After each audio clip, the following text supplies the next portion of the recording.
किसी ने क्या खूबसूरत बात कही है कि छोटी सी है जिंदगी, हर बात में खुश रहो। जो चेहरा पास न हो उसकी आवाज में खुश रहो। कोई रूठा हो तुमसे उसके इस अंदाज में खुश रहो। जो लौट कर नहीं आने वाला उन लम्हों की याद में खुश रहो। कल किसने देखा है अपने आज में खुश रहो। नमस्कार दोस्तों, ईश्वर सदैव आपका भला करे और आपकी झोलियां ईश्वर के आशीर्वाद से हमेशा भरी रहे। तो दोस्तों, आज बात करेंगे एक बड़ी ही विशेष कहानी की, जो ये बताती है कि वास्तविक रूप में हम जिंदगी में हर परिस्थिति में हर हाल में कैसे खुश रहें। ये जीवन को जीने की सीख देने की एक ऐसी कहानी है कि यदि आपने इस बात को समझ लिया तो जिंदगी में आने वाले सुख और दुख से आपको ज्यादा फर्क नहीं पड़ेगा और आप अपनी जिंदगी में आगे बढ़ते ही चलाए जाएंगे। तो ये जो बात है, ये जो कहानी है, वो एक ऐसे आदमी की है जो एक दुकान में नौकरी करता था। बहुत मेहनती था। काम के प्रति उसकी मेहनत और लगन को देखकर उसका जो सेठ था, जो उसका मालिक था, बड़ा खुश रहता था। वो आदमी भी उस दुकान की नौकरी से बड़ा खुश था।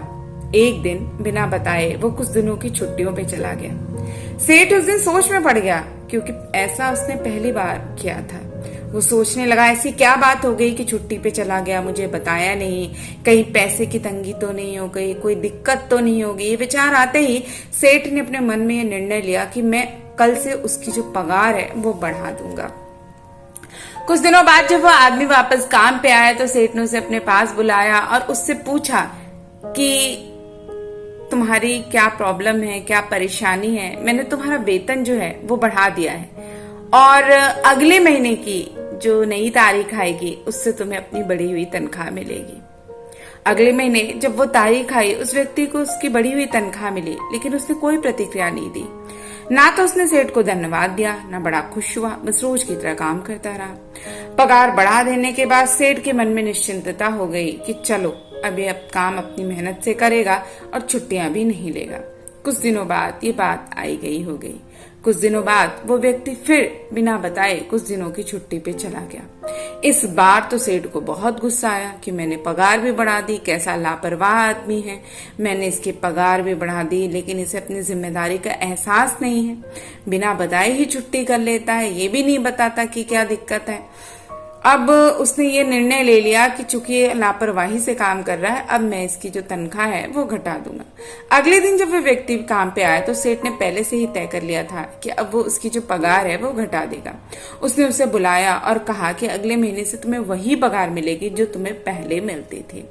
अब इस बात पे भी उस व्यक्ति ने कोई प्रतिक्रिया नहीं दी, ना तो वो दुखी हुआ, बस अपने काम में लगा रहा। अब ये देखकर सेठ हैरान हो गया। वो परेशान रहा कि ना तो ये सुखी बात पे कुछ बोलता है, ना घटाने पे कुछ बोलता है, ना ये सुख दिखाता है, ना या दुख दिखाता है। फिर उसने उसे बुलाया और पूछा कि क्या बात है, जब मैंने तुम्हारी पगार बढ़ा दी तब भी तुम खुश नहीं हुए, अब जब मैंने तुम्हारी पगार घटा दी तब तुम दुखी भी नहीं हुए, आखिर बात क्या है।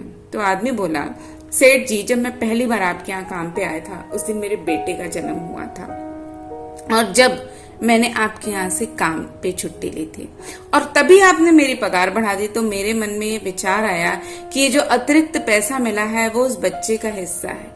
ईश्वर ने मुझे अपने आप उस चीज को दे दिया बिना कहे, इसलिए मैं बहुत ज्यादा खुश नहीं हुआ। और जब मैं दूसरी बार काम से मैंने छुट्टी ली उस समय मेरी माँ का देहांत हो गया था।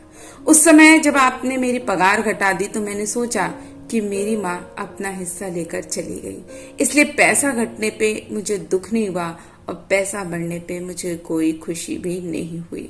ये बात सुनकर उस सेठ ने उसे अपने गले से लगा लिया, क्योंकि उस दिन उसे इस बात का एहसास हुआ कि इस दुनिया में हम जो कुछ भी पाते हैं, जो कुछ भी कमाते हैं, जो कुछ भी हमें मिला है वो सिर्फ हमारे लिए या हमारे नसीब से नहीं मिला। हमारे साथ रहने वाले जो हैं उनका भी नसीब उसमें शामिल होता है। क्या पता हमें किसके भाग्य से, किसके नसीब से क्या चीजें मिल रही हैं। तो इसलिए ये नहीं सोचना चाहिए कि हम ही करता है। और ये भी याद रखिए कि जिंदगी कभी भी एक सी नहीं रहती। उतार और चढ़ाव जिंदगी का हिस्सा है। जब तक जिंदगी है अच्छा वक्त भी आता है और बुरा वक्त भी आता है, लेकिन यदि आपने ये सीख लिया कि हर वक्त में कैसे जिया जाए, हर परिस्थिति को कैसे जिया जाए, तो आप हर परेशानी को पार कर लेंगे। जब आपके दिमाग में ये बात बैठ जाएगी कि सुख के बाद दुख और दुख के बाद सुख भी जरूर आएगा।